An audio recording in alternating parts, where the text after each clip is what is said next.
So yeah, I work at O'Reilly Media. The two primary things that I do there are our Strata RX conference on data science and healthcare, and this thing we just launched about 6 months ago called the Data Sensing Lab. And I'll tell you a little bit more about that in a minute. But so this is what I do a lot of the time. And this is what I've been doing a lot for the last 6 months. This photo was actually from about 2 weeks ago when the Data Sensing Lab team rolled 525 Arduino-based sensor modes at Google I/O. Some of you may have seen that. And we had previously done about 40 or 50 hand-soldered sensor modes at a time. 525 is a lot different. And Matt, if you think it's bad to fly with one accelerometer, try flying with 500 of these suckers. But today, what I'm going to do is this, because somehow I let myself be talked into giving a talk about the far future of sensors. And whenever you talk about the future of technology, this is what you end up looking like. Because there's just no way to do it without looking really, really wrong. So just so you understand the company I'm about to put myself in, I thought I would show you a few other examples of predictions about the future of technology. Some of you may have seen these before. There's a set of sort of French postcards that came out in 1900 and 1910 predicting what the future of technology would be like in the year 2000. So this is one. And it turns out that it's actually not that far off, right? This was intensive breeding, they called it. And we do have these machines that you put eggs into and chickens come out, basically. Here's another one about electric scrubbing. And it turns out they sort of got the idea right, but the technology is totally different from what they imagined. Here's another one, a tailor, I guess, and I don't know if any of you have seen these. They basically take the same body monitors that are in the airport scanners and they've put them in department stores. You go in, you get your body scanned, and they tell you which jeans to buy. So we basically have that. This was the rural postman. This one ended up being totally wrong, right? We do get mail through the air, but in a different way.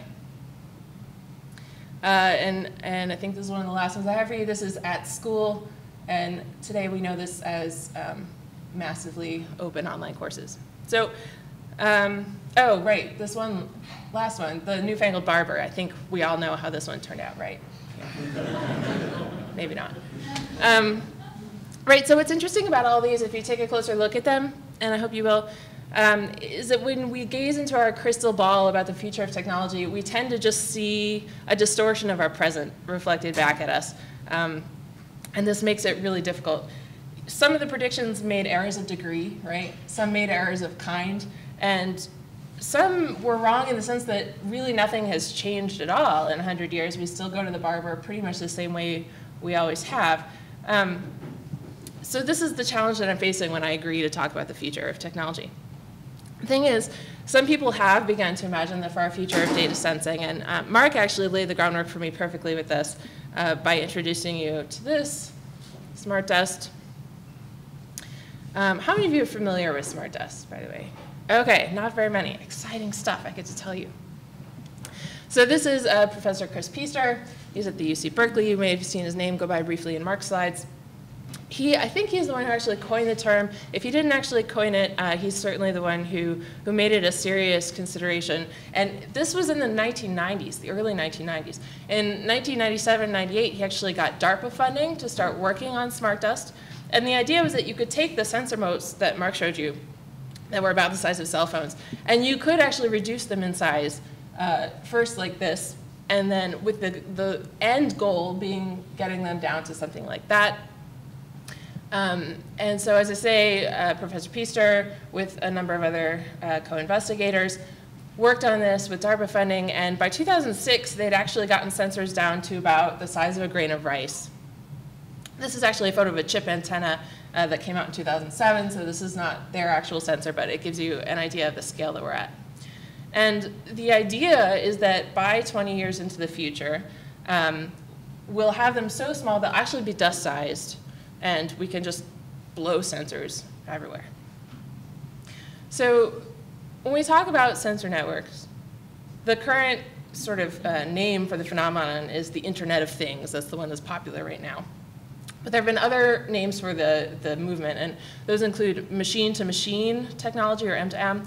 The other name, the one that I like the best, is ubiquitous computing. And I like this one best because, in my mind, it gets at the heart of the sea change that this movement is bringing. Because sure, we can connect a bunch of things to the internet, big deal. Well, it is a big deal, but the hubbub is not so much about connecting things to the internet, it's about putting computers everywhere. Think about it, right? We feel like we're surrounded by computers right now. A lot of people in this room probably have 3 or 4 on them if you've got your laptop and your e-reader and your cell phone. And we know that computers run things like our traffic lights and our elevators. So we're aware that they're around us a lot, but imagine if there were a computer in literally every object in your house and in your office and in your neighborhood. Imagine that there were computers in the wind. Imagine they were literally ubiquitous, and that would really be something. That's what we're talking about. We're talking about smart dust, computers everywhere. Okay, but we need to hold on a second here, right? You remember the series of French predictions about the year 2000. So there's this other series of German ones put out as promotions by the Hildebrand Chocolate Company, and they mostly have to do with transportation, and in some ways they're really short-sighted and ridiculous. This is my favorite one. At first, I thought this was the dumbest one of all of them. Others imagine personal flying machines, and this one just wants us to promenade on water. What's up with the horse? It's like we can walk on water, but we still need a horse to pull the carriage. But look closely at what's happening here, right? They began with this premise that we want to walk on water, and the means they envision to achieve that feat are a combination of technologies that were already known to them, right? So namely boats and hot air balloons, only smaller. So the boats became shoes, the hot air balloons became buoys, and to me, and maybe to you, this is really ridiculous, but because if I wanted to walk on water, I'd just do that. But they didn't have jet lev, they had balloons and they had boats, so they took what they knew, they made it smaller, they put them together. Makes sense, right? But I see that, and then I see people talking about the sensors we have today. Some of them are pretty sophisticated, and people talk about making them small and putting them together, and I think, that can't be right. That can't be what the future is really going to look like. So again, going back to Mark setting me up perfectly, I think about sensor modes the same way I think about cell phones. There was this kind of game changer, right? This mobile phone. Instead of having a phone in your house, you could take it with you everywhere. But it wasn't really game changer because it was heavy and you were still tethered and it had this giant battery you had to lug around. So this wasn't really the game changer, right? This was the game changer, the internet in your pocket. And I had to go through a whole bunch of iterations to get there, right? It didn't happen overnight, had to evolve. So this is kind of the same path we're on with sensors, right? This is one of the custom PCBs that we deployed at Google I/O. It's got, pressure, temperature, humidity, light, noise, air quality. And this is not the game changer, it's the precursor to the game changer. Smartdust, or the beginnings of it, are a step along the way.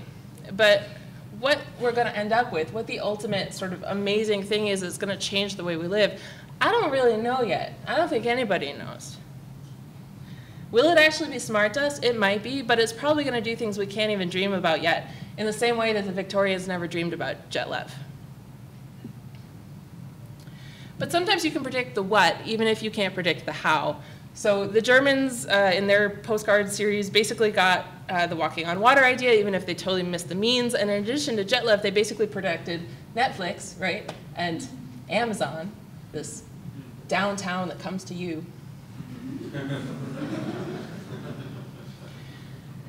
So what I'm going to do in the rest of this talk is skip over the bit where I look like a complete idiot by attempting to predict the how of the future, and I'm just going to leave out the means. So I want to share with you a few things that I believe about the what of the future of sensors. So thing one, we will measure, not calculate.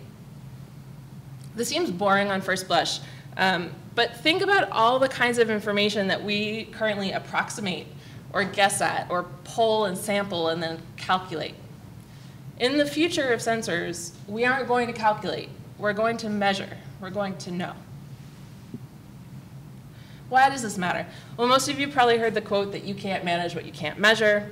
It's usually attributed to this gentleman, W. Edwards Deming, a statistician and professor, although he had never actually said that. What he did say is the most important figures that one needs for management are unknown or unknowable, but successful management must nevertheless take account of them. So there are some things that sensors won't help us measure, like human motivations, but for the most part, they're going to bring into the realm of the knowable all kinds of things that we couldn't know before, and this will help us better manage our world and ourselves. Deming wasn't saying that you can't manage what you can't measure. He was saying that even though you can't measure it, you still have to find a way to manage it. Sensors are going to give us better ways to manage those things. So here are the sensor modes, the 4 different types that we deployed at Google I/O. We had 4 different kinds of boards, and you'll see the ones in the lower right have those air quality sensors on them. They're actually measuring volatile organic compounds, or VOCs. It turns out that interior air quality is one of those things that's typically not measured. It's typically calculated based on exterior air quality modified by some magic algorithm corresponding to the air scrubbers that you're using. And so what we did was we actually measured, and importantly, we measured close to the ground, not 20 feet up where the air vents are. And we found a high correlation between foot traffic, which you can see on the bottom there, and air quality deterioration, which you can see on the top, during the conference, which is really no surprise when you have 6,000 people walking across, newly laid exhibitor carpeting, kicking up all kinds of chemicals and then dropping food crumbs. But to measure that in real time and watch the air quality kind of recover after the foot traffic dropped off when people got settled in their talk rooms was really enlightening and really cool. Here's another thing that we can begin to measure that we'd previously calculated. There was a bridge over the Skagit River in Washington State that collapsed about a week and a half ago, and when it did, Mike Wheatley wrote a great piece for SiliconANGLE about smart bridges and infrastructure sensors. Right now, most of our nation's aging freeways and bridges are monitored by people, by engineers who go out and check, make sure they're okay. But there just aren't enough engineers to go around. Some of the world's newer bridges are being built with sensors inside. Here's an example. This is meant to be put inside poured concrete. And these sensors can measure vibrations and other things and detect when there's a potential problem, ideally saving lives. But these are still pretty big and they're expensive, so you don't have them everywhere. You just kind of disperse them throughout the bridge, and then when they detect a problem, an engineer, a human, still has to come out and figure out exactly where the problem is. So the idea is that in the future, these sensors will shrink, hopefully so small we can put them in paint and just paint them on bridges and freeways and things. And these are going to save lives. One more example of measuring instead of calculating. Air quality in bridges are one thing, but people are another thing that we're going to be able to measure. This is going to further the field that's becoming known as precision medicine. So right now, we have drugs that work, for example, we say they work 80% of the time. In many cases, that's not actually true. They work 100% of the time for 80% of the people. The problem is you just don't know for a given patient whether they're in the 80% or not. But with sensors and other kinds of technology that are allowing us to divide ourselves into smaller and smaller cohorts, smaller and smaller demographic groups, the idea is eventually we'll reach a demographic of 1, and we'll be able to know exactly which interventions work for which people. That's big stuff. Okay, so we're going to measure, not calculate. Number 2, we're going to expect to know everything. There's a caveat to this, which I'll get to in a moment, but for now, let's think about how knowing everything will change us.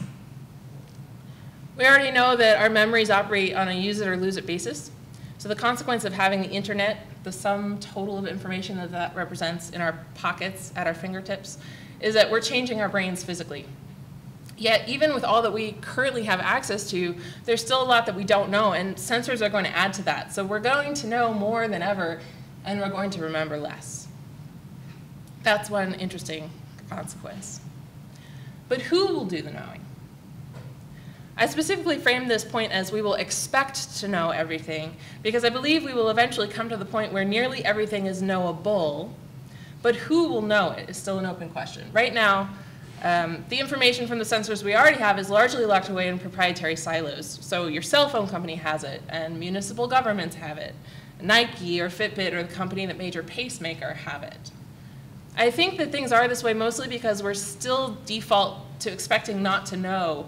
But as that changes, the movement's already afoot to liberate data from these silos will only intensify, and we will expect, as citizens, to know. And this raises an interesting question. What happens when we don't know? One of my colleagues in the data sensing lab, Alistair Allen, gave a talk at Strata London last fall, where he said this: in the near future, the absence of data about you, about your location, is going to be increasingly unusual. Innocent until proven guilty is a core tenet in our legal system, but it came from an age that was data poor. We no longer live in that age. So what happens when we don't know? Will we move from reasonable doubt to reasonable suspicion? Will the absence of information become reason to think there's wrongdoing? Here's the caveat I mentioned earlier to this: we will expect to know everything. Another colleague of mine, Alex Howard, wrote that data on its own, locked up or muddled with errors, does little good. Cleaned up, structured, analyzed, and layered into stories, which John talked about a lot, data can enhance our understanding of the most basic questions about our world, helping journalists to explain who, what, where, how, and why changes are happening. I think these are important. Sensors are going to tell us a lot about who, what, and where. The how and why are still difficult and human-centric questions, and those are going to be the important stories to tell. So we will expect to know everything, but the how and the why we have to figure out. Okay, finally, we will expect to know everything now, instantly. There's virtue in delayed gratification, right? How many of you are familiar with this marshmallow study? This is one of my favorite studies. Okay, most of you, but in short, they did an experiment where they took young children and said, here's a marshmallow, you can eat it now, or if you don't touch it for the next 5 minutes, when I come back, I'll give you a second marshmallow and you can eat them both then. And then they watched to see which children had enough self-control or the ability to delay gratification long enough that they could get the second marshmallow, and then they followed those children over the courses of their lives to see if they did better in school, if they got better jobs, if they lived longer. And it turns out that yes, the ability to delay gratification is a really important skill. But there are times when delay can do us great harm, and that is, most notably, when we're trying to learn. Feedback loops are incredibly important when it comes to learning and behavior change. Anyone who's tried to train children or pets knows this very well. The farther that you separate the action from the effect or the consequence of that action, the harder it is for humans and animals to learn. So part of the reason that these are so dangerous is that their feedback loop is sometimes 60 years long. Even though we know cognitively that they're terrible for us, we don't get that feedback, that consequence, for a long, long time. The feedback loop on these is a lot shorter, but still too long for most people. And worse, the positive actions we can take to combat these harmful things also have long feedback loops. So here's where I get to the part where I defend the quantified self movement. This is the community of people who are interested in, or in many cases obsessed with, measuring and quantifying their own habits, such as sleeping, eating, and exercising. Some people have poo-pooed this movement as this technology enabling the ultimate form of narcissism. But in my view, the brilliance of this movement is that it shortens that feedback loop, right? So they found a way using sensors to shorten the feedback loop on our most basic behaviors, which allow us to learn and then change those behaviors. Want to know what else has a really long feedback loop? This does. And that does. So quantified self is great, but what I'm really excited about is quantified planet. Smartdust, or whatever its actual future is going to make this possible. It's going to let us learn the hard lessons and change our behaviors in the most critical ways. The Germans thought that by the year 2000, we'd already have machines to help us control the weather.